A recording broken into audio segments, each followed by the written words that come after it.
त्या दिवशी नवरा बायको मध्ये भांडण होतं. नवरा कामावरून आला की लगेच लागली बडबड करायला. असं तो बोलतो. कधी कधी असं वाटतं की घरीच नको यायला. रोज रोज तेच ऐकून कंटाळा आलाय. ती बोलते, हो ना, घरातील सर्व कामे करा, मुलांकडे लक्ष द्या, घरातील काय सामान संपलं आहे ते पहा, तुमच्या आवडीनिवडी लक्षात ठेवा, मुलांना काय हवं नको ते पहा, सगळं मीच पाहायचं. आणि आलं की काय म्हणता, तुला काय काम असतं, घरी तर असतेस तू. तुमच्याशी काय बोलायला गेलं की बोलतात, राहू दे, काय सांगू नको. काय काय झालं ते, दिवसभर मला कंटाळा येतो, रोज रोज तेच ऐकायचा, शांत बसू दे जरा मला.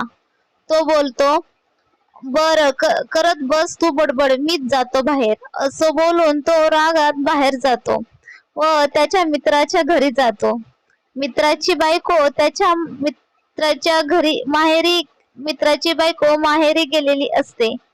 त्याचा मित्र त्याच्यासाठी चहा बनवतो. त्याच्या घरी जाऊन मस्त दोघे जण चहा पीत गप्पा मारत असतात. तेवढ्यात मित्राचे बाबा तिथे येतात. काय रे, तू आज इकडं कसं काय, त्याला विचारतात. तो बोलतो, जाऊ द्या हो काका, नका तो विषय काढू.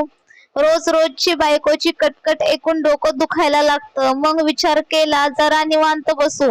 मला माहित होतं वहिनी घरी नाहीत म्हणून आलो इकडं. मित्राचे बाबा बोलतात, बरं बरं ठीक आहे, मी येऊ का गप्पा ऐकायला का नको. तो बोलतो, या की काका. ते बोलतात, अरे तुझी बायको नोकरी करते का. तो बोलतो, नाही हो काका, घरीच असते, तरीही तिच्या खूप तक्रारी असतात. ते बोलतात, अरे माझ्या बायकोला जाऊन 5 वर्ष झाली, ती होती तेव्हा कधी तिला समजून घेतलं नाही. मीही असाच कंटाळलो होतो बडबड ऐकायला, आणि आज तिचा आवाज कोठेही ऐकू येत नाही. तू मला सांग, ती तुला नाही तर कोणाला सांगणार. कधी विचार केलास का तू. तो विचार करतो, खरंच मी हा विचार कधी केलाच नाही. मित्राचे बाबा बोलतात, संसार हा दोघांचा असतो, दोघांनीही एकमेकांना समजून घेतलं पाहिजे. माणूस आहे तोपर्यंत जीव लावा, एकदा का ती व्यक्ती गमावली की परत कधी भेटत नाही.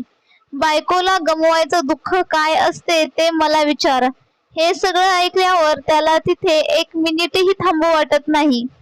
तो लगेच घराकडे जाण्यासाठी निघतो. इकडे बायकोलाही वाटतं उगाचच त्यांना रोज बडबड करते, त्यांना पण शांत वातावरण पाहिजे ना. तिलाही खूप वाईट वाटतं. ती विचार करते, ते आले की त्यांना सॉरी बोलते. ती दरवाजात पतीची वाट पाहत बसते.